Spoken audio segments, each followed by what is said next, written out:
scares the crap out of me. But spiritually, we can't, or I can't pay. There's debts I can't pay that really, like nothing, I don't even have the ability to pay. I don't even have the kind of, the appropriate kind of shekels, let alone the amount. And that there's I thought of it this morning, almost like all I have are like, it's like a spray bottle against an inferno. So I can like spray it all I want, but it's really just going to be consumed. And then if I'm thirsty, I'm totally screwed. But Christ came to pay an eternal price for the advanced, what's the word? The advanced presence of misdeed-doing flesh that I existed. So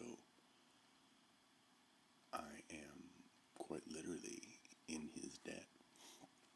And you know, it's funny because I often think of like the more paternal aspects, I think, of God, of like God as a loving father, and he's, so you look to him in that sort of gratitude, but there actually is a more even desperate and more logical version of gratitude, I think, to be found in looking at him in this way, and that he paid a debt with blood that I could never have paid.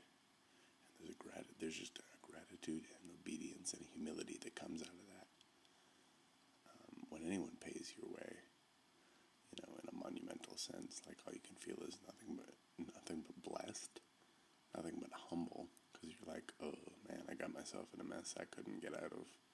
This person just totally swooped in, saved my booty. You don't. There's no self-aggrandizing in it. No sense of superiority, but just boundless gratitude.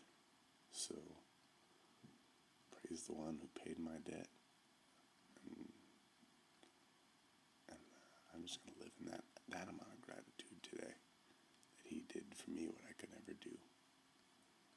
And so all I can do is give back and give back. And I've been sort of praying the same prayer every morning, which is, Lord, do with me what you will.